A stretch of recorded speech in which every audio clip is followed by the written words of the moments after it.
రాథోడ్ ఆయన ఆరు అక్క గురించి అంత గొప్పగా చెప్తున్నారు. మనోహరి ఇంటెన్షన్ ఏంటో మనకి అందరికీ తెలుసు కదా.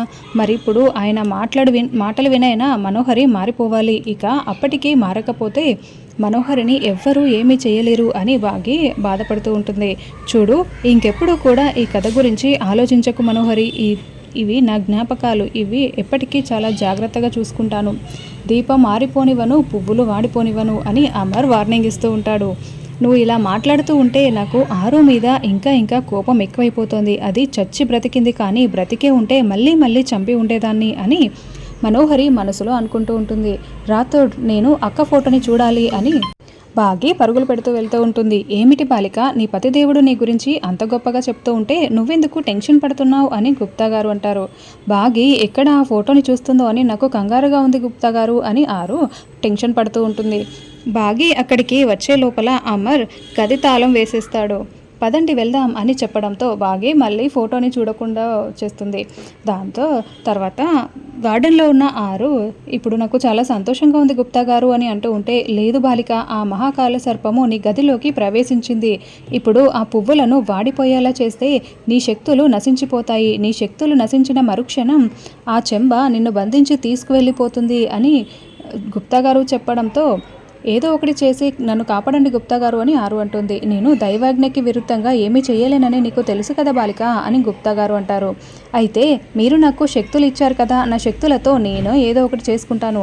ఆ మహాకాల సర్పాన్ని తరిమి కొడతాను అని ఆరు చెప్పడంతో, అయితే ఇంకెందుకు ఆలస్యము బాలిక, వెళ్ళుము అని తలపడుము అని గుప్తా గారు చెప్తూ ఉంటారు. మహాకాల సర్పము ఆరు ఫోటో దగ్గర ఉన్న పువ్వులపై విషాన్ని విరజిమ్మబోతూ ఉంటే సరిగ్గా అప్పుడే ఆరు ముంగీసలా మారిపోయి అక్కడికి వచ్చి ఆ పాముతో తలపడుతూ ఉంటుంది. అలా తలపడుతూ ఉంటే గుప్తా గారు కిటికీల నుండి చూస్తూ ఉంటారు. చెంబ ఇదంతా దివ్య దృష్టితో చూస్తూ ఉంటుంది. అలా ముంగీసలా మారిపోయిన ఆరు పాముని తరిమి కొడుతుంది. కాలా అంటూ ఇక్కడ చెంబ కేకలు పెడుతూ ఉంటుంది. పాముని తరిమి కొట్టిన తర్వాత ఆరు మళ్ళీ ఆత్మగా మారిపోతుంది. గుప్తా గారు, నేను పాముని తరిమి కొట్టేశాను అని చెప్పడంతో, భలా బాలిక భలా, నువ్వు బాగా తరిమి కొట్టావు, నువ్వు అమోఘంగా తరిమి కొట్టావు అని గుప్తా గారు ఆరుని మెచ్చుకుంటూ ఉంటారు. ఇది అసాధ్యము, ఇది అసాధ్యము, నా కాల ఓడిపోవడమా అని చెంబ అరుస్తూ ఉంటుంది. ఏమైంది చెంబ అని రణవీర్ అడుగుతూ ఉంటాడు. నా కాల ఓడిపోయింది, తిరిగి వస్తోంది. నా కాల ఓటమిని చవి చూడడమా? కాల, నువ్వు ఓడిపోవడం అంటే నేను ఓడిపోవడమే. ఆ ఆత్మ నన్ను ఇప్పటికే 2 సార్లు ఓడించింది. ఆ ఆత్మకి నరకం అంటే ఏంటో చూపించి నిన్ను బంధిస్తాను. ఈసారి 3వ సారి నేను ఓడిపోను, నేను గెలిచే తీరుతాను. ఆ ఆత్మకి నరకం చూపించి మరీ బంధిస్తాను అని చెంబ చెప్తూ ఉంటే రణవీర్ మళ్ళీ సంతోషపడుతూ ఉంటాడు.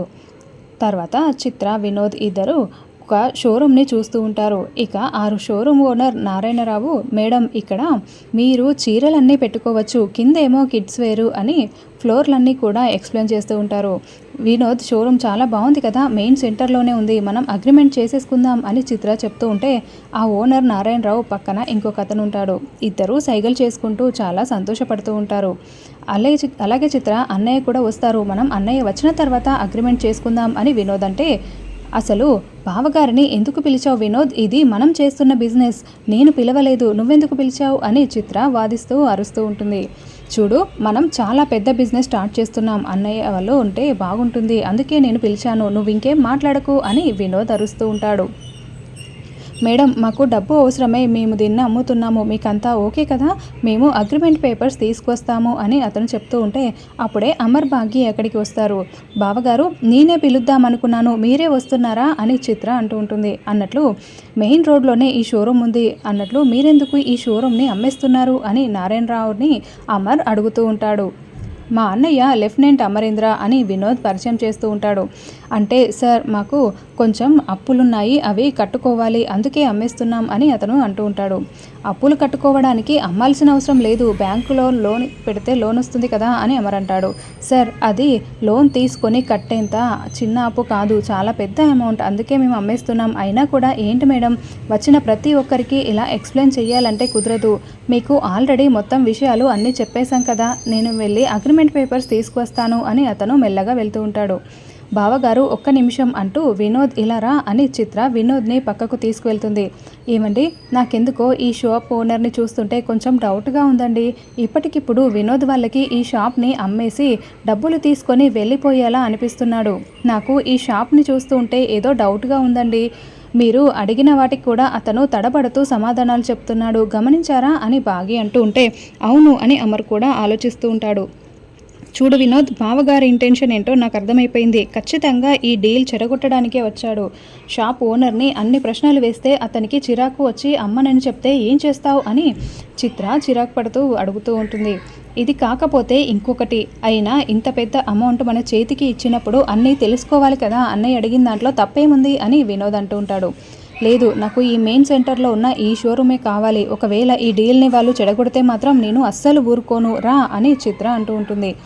ఏమండి, వినోద్కి వద్దని చెప్పండి. 1కి 2 సార్లు చూసి కదా ఏదైనా కొనాలి.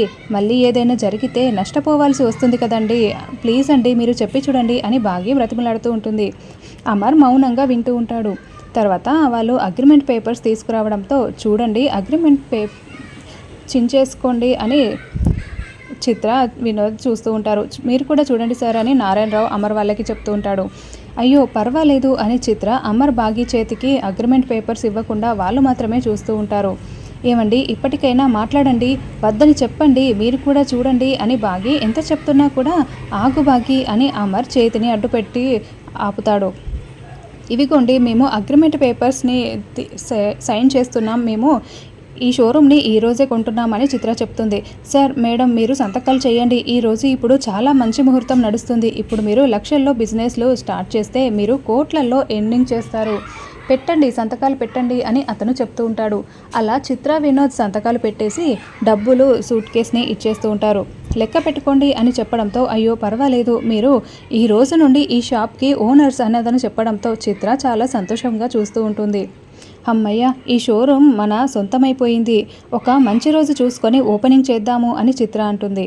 తర్వాత బంటి అంజు దగ్గరికి వచ్చి ఏంటి అంజు, ఈసారి నేనే లీడర్, మీకందరికీ పనిష్మెంట్లు ఇస్తాను. ఎలక్షన్స్ జరిగేంత వరకే మీరు ఫ్రీగా ఇక్కడ తిరుగుతూ ఉండొచ్చు. ఒకసారి నేను ఎలక్షన్స్లో విన్ అయిన తర్వాత మీకు చుక్కలు చూపిస్తాను, గ్రౌండ్లో పనిష్మెంట్ ఇస్తాను అని వార్నింగ్ ఇస్తూ ఉంటే చూడు, మా అక్కకి ఎగ్జామ్స్ ఉన్నాయని పోటీ చేయడం లేదు, మేమే గెలుస్తాము అని అంజు చెప్తుంది.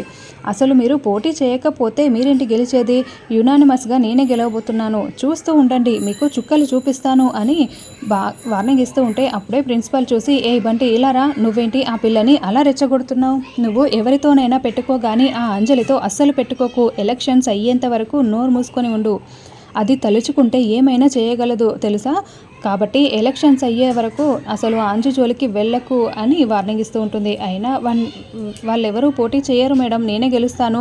సరే మీరు చెప్పారు కాబట్టి నేను ఇంకేమీ మాట్లాడనులే అని బంటి అంటాడు. అంజు ఆలోచిస్తూ ఉంటుంది.